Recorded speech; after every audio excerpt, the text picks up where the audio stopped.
sortir, vous allez voir mon invité qui s'appelle M. Charlie Lubaya. Et c'est lui qui va vous montrer, qui va vous dire ce qui... Bon, il va venir avec nous ici. M. Charlie Lubaya, c'est un connaisseur. Donc il connaît tout, mon cher. Il connaît tout en fait. Il connaît tout. On va voir. S'il vous plaît, M. Lubaya. S'il vous plaît, M. Lubaya. Venez. Bonjour, M. Lubaya. Bonjour, monsieur le chroniqueur. Comment allez-vous?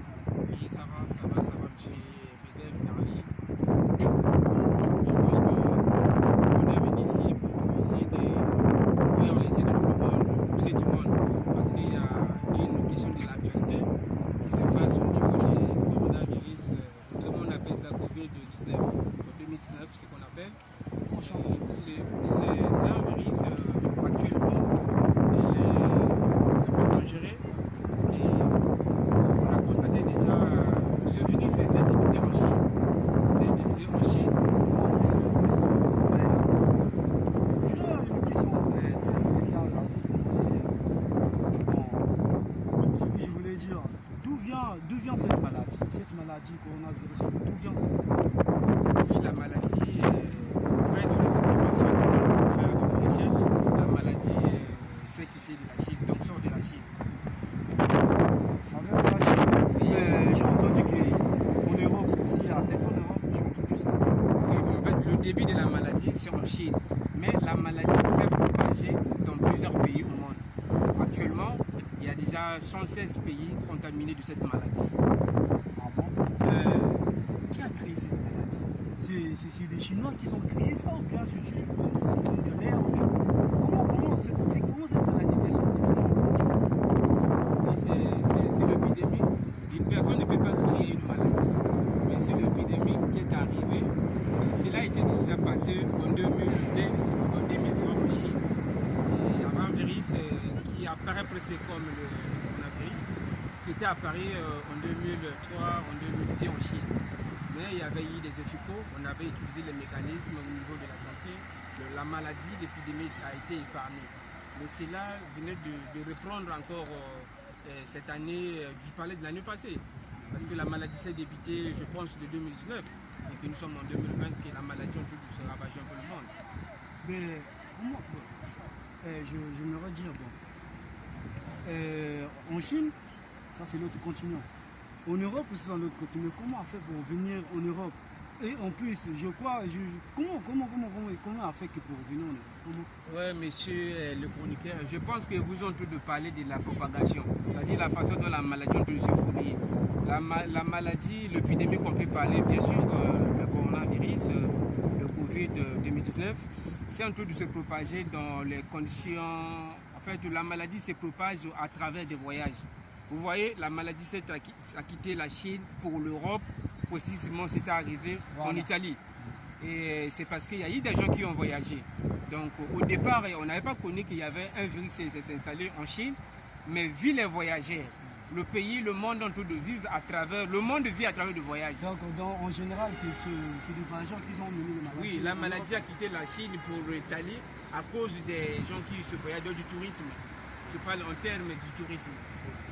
Mais parmi les pays européens, parmi les pays européens, quel est le pays qui peut attaquer? Oui, la maladie, l'épidémie est probablement actuellement au niveau de l'Europe, c'est l'Italie est le premier pays le plus victime. Parce que l'Italie aujourd'hui a un bilan que j'ai fait dans mes recherches. J'ai vu l'Italie aujourd'hui à un bilan de... Attends monsieur le journaliste, je suis sur les 12 462 contaminés en Italie. Ça attaque, hein? Oui, donc tu vois, donc la maladie s'est propagée vite en Italie. Donc cette maladie, je me ressens dans cette maladie. Ça attaque ça va le bébé jusqu'à la cinquantaine ou bien c'est jusqu'à les cinquantaines de bébés ça attaque. Vous pouvez constater quand l'épidémie arrive, il ne choisit pas la personne. Parce que la maladie, elle est contaminée. C'est une maladie qu'on peut se faire contaminer par des gens à travers... il y a beaucoup de signes de contamination. Donc je pense que nous pouvons arriver à aborder le sujet, comment se protéger, comment la maladie peut se propager. Parce que comment il faut d'intégrer la maladie, il doit faire arrêter la maladie, l'épidémie. Donc, c'est un peu ça. Est-ce que ce que je voulais dire encore, est-ce qu'au niveau de l'Afrique, Oui. c'est encore Oui, au niveau de l'Afrique, l'Afrique est dans les centaines, il y a au moins quelque chose de 40 ou à 30 pays déjà atteints en Afrique. L'Afrique n'est pas épargnée, la maladie elle est propagée. Est-ce que tu peux me citer des pays d'Afrique qui sont déjà attaqués sur cette maladie? Oui, dans ma connaissance, je maîtrise quelques pays parce que j'en ai assez, mais je pourrais énumérer quelques pays. Je prends le cas par exemple, la charité bien ordonnée commence par soi-même. Je suis congolais de Brazzaville. Actuellement, il y a un cas qui s'est enregistré à Brazzaville. Oui, j'avais entendu aussi, j'avais regardé une vidéo comme ça. On avait demandé un de ce peuple, c'était une ou bien un de ce peuple, je ne savais pas si c'était une femme. On avait demandé qu'est-ce que la maladie, comment faire pour protéger ce maladie. Elle avait répondu que non. Ouais, c'est une sous-information parce que je ne connais pas le pays dont la dame s'est répondu à la question, mais je pense que c'est le manque d'information. Parce qu'il est en train de confondre entre le virus du sida et le virus du corona. Donc, son nom de toi. Donc, par exemple, tu peux coucher avec une personne qui est contaminée de cette maladie, il sera porté. La contamination, c'est pas à cause des rapports sexuels, parce que déjà je vois le sujet de la dame, et je voulais parler des rapports sexuels, que cette maladie peut se contaminer. Mais être proche, déjà on évite d'être à quelques mètres de la personne atteinte de cette virus.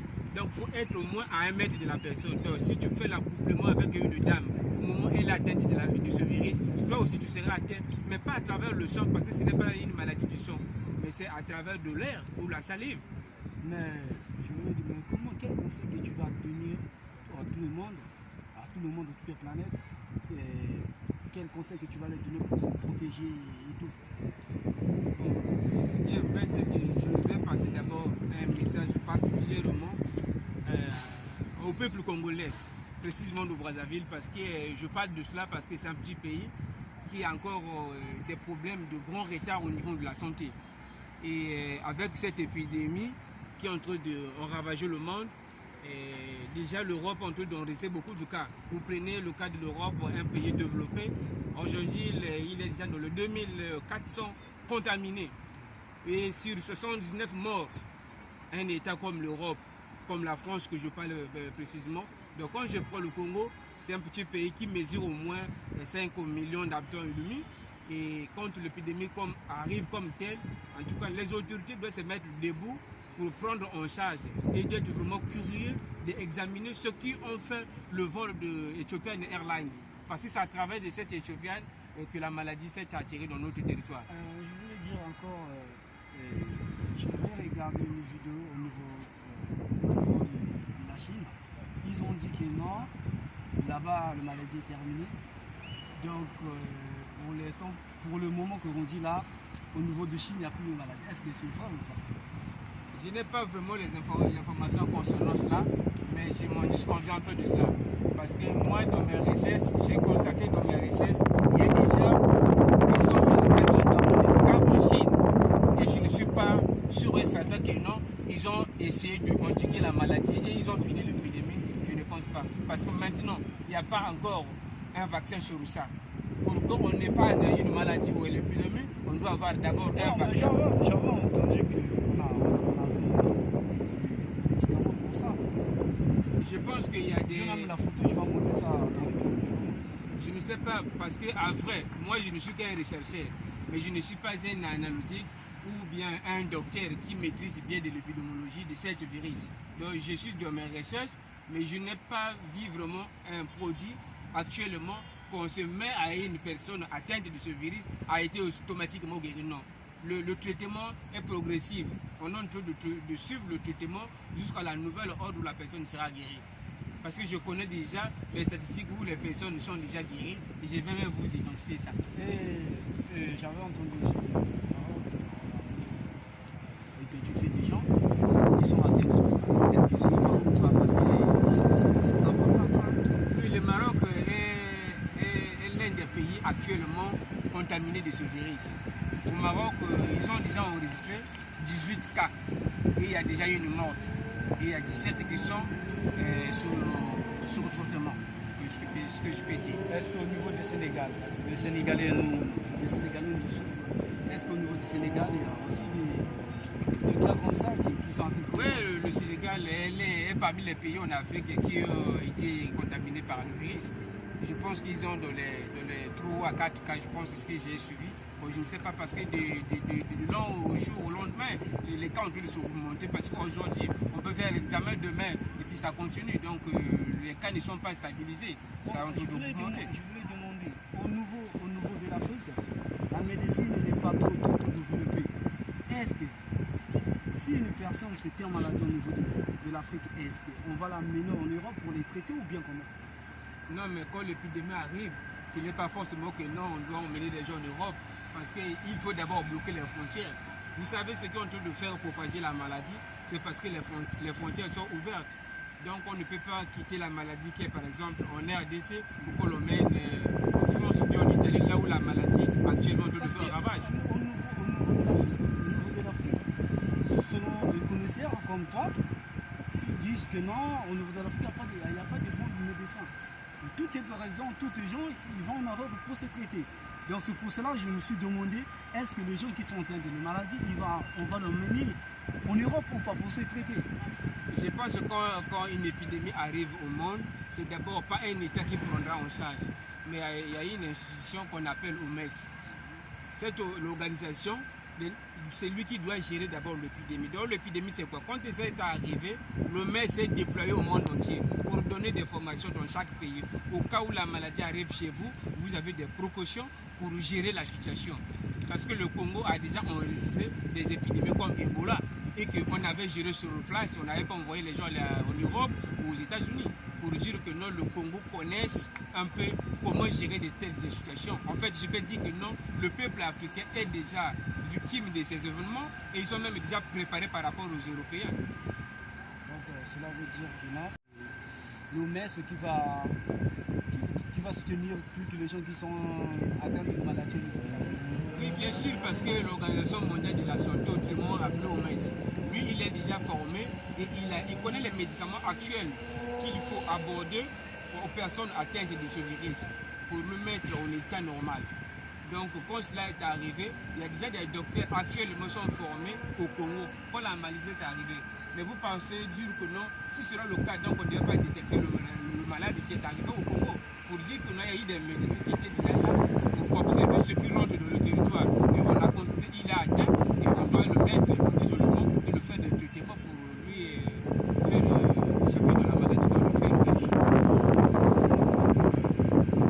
Merci d'être avec nous. On est presque à la fin. Quel conseil que tu vas donner pour tout le monde qui te connaissent pour les moments? Quel conseil tu vas donner sur cette Bon, j'ai vraiment merci beaucoup, monsieur Bédam, le chroniqueur. Je vous remercie beaucoup de m'avoir amené dans votre plateau. Et ce qui est sincère, c'est que je voudrais passer d'abord un message au monde entier. Le déplacement ne devait pas être abusivement. Et pour ceux qui vivent l'Europe, ou bien le Maroc, la Tunisie, ce sont des pays qui sont presque en voie de développement. Quand je vois la zone Maghreb, là-bas il y a des cafés, donc il faut éviter les milieux où il y a beaucoup de gens. Il faut éviter au moins 10 personnes. En groupe, c'est pas bien parce que quand une personne est atteinte de ce virus, les nerfs seront contaminés. Donc évitons des lieux publics qu'on peut parler. Donc le conseil que nous allons parler, ce n'est pas comme si quand l'autre est déjà contaminé, on pense qu'il a la mort. Non, la maladie ne tue pas n'importe comment. C'est un virus qu'on a trouvé les mécanismes pour se soigner. Mais parce que ça tue souvent les personnes vulnérables, c'est-à-dire les personnes qui sont déjà âgées. Parlons de 50 ans en amont, ce sont des personnes qui sont avec d'autres maladies qu'ils ont déjà, ils peuvent contracter vitement la mort. Mais pour des jeunes comme nous, on est encore fort. Je pense que quand tu es atteint de cette maladie, tu dois avoir un esprit, ne pas avoir la tuile, la peur, et tu dois affronter la maladie qui est dans toi et tu vas guérir. Mais le conseil particulier... Comment tu as affronté la maladie? Il ne va pas aller à l'hôpital, ils s'en foutent. Non, mais on ne reste pas à la maison. Déjà, il y a des signes. Je dois vous parler des symptômes de la maladie. Parce qu'avant que tu cherches que tu es atteint de ce virus, tu dois constater la grippe. Parce qu'elle commence par la grippe. C'est la grippe, après il y a une forte fièvre. Et quand tu sens une forte fièvre et que tu essayes de prendre le paracétamol, cela ne te donne pas. Tu vas constater la respiration, ça sera coupé. Tu auras mal à respirer et au niveau de ta gorge. À ce moment-là, tu présentes déjà les signes de la maladie. Tu t'approches au niveau des hôpitaux, donc au ministère de la Santé. Tu t'exposes de toi-même. On va te prendre à examiner. Au cas où tu atteins de la maladie, ce n'est pas toi qui vas dépenser ton argent, mais l'État prendra en charge de toi et on va te soigner correctement. Ok, merci d'être avec nous. Vraiment, je te remercie, M. Charles. Je vous remercie beaucoup. Ok, donc ça me fera plaisir que les gens qui nous regardent aujourd'hui, monsieur le connaisseur, c'est un connaisseur mondialiste. Donc, il a dit ce qu'il nous fallait et il a dit ce qu'on peut recevoir dans nos têtes. Donc, je voulais juste vous donner des conseils. Il a donné des conseils, il a donné tout. De vous abonner au maximum. Vous allez recevoir de bons artistes, vous allez recevoir de bons gens comme M. Charlie Dubaya qui est avec vous là. Il est bien sapé. Le plaisir est partagé. On est presque à la fin, comme je le dis maintenant. Est-ce que tu peux faire coucou à des gens que tu connais et qui te regardent maintenant, ce sont mes abonnés aussi, que j'aime beaucoup vraiment. Est-ce que tu peux leur faire un coucou? Moi, je te remercie beaucoup parce que tout premièrement, je souhaite que les gens se branchent sur ta chaîne. Essayons de voir ce qui est en train de passer dans ta chaîne parce que le message là, c'est vraiment très important pour le monde entier. Ils doivent suivre le message parce que le virus n'est pas stagné, hein, et est en train de se propager. Aujourd'hui, nous sommes dans les 116 pays au monde pour dire que non, le virus n'est pas arrêté. Et donc, l'émission, les gens doivent être branchés là. Vous devrez abonner aux chaînes de Bedam TV et ça sera bien. Vous allez suivre des bonnes choses. Fais un coucou à des gens que tu aimes beaucoup, que tu penses. Oui, je fais d'abord un coucou premièrement à mon futur père aujourd'hui depuis 15 ans là où tu es là à Paris. Je souhaite que de meilleures choses pour toi. Et à mes côtés, je suis avec Danny Barrelation et moi, Napoté à Tongo. Et je n'ai pas oublié mes frères, le Parisien, c'est lui-même le caméraman. Il est en train de nous filmer, vous ne pouvez pas le voir, désolé. Et à mes côtés, j'ai mon pote, mon meilleur, Astar qui est à mes côtés. Il est bien habillé, le mec, et on est là. Et je vous remercie beaucoup, M. BDM, de m'avoir passé dans votre émission. Ok, vraiment, merci à tous les gens qui étaient en contact avec nous, qui étaient en direct avec nous, avec le staff technique. Vraiment, je vous remercie beaucoup, je vous remercie beaucoup. Je fais un coucou, c'est Tino Wallace depuis Maroc. Je vous fais un coucou. Et je fais encore un coucou à mon petit qui s'appelle Deux Planètes. Il a son chaîne là-bas, tu peux aussi t'abonner. Et tu t'abonnes aussi sur ma chaîne qui s'appelle BDM TV. Likez, commentez jusqu'au fond max.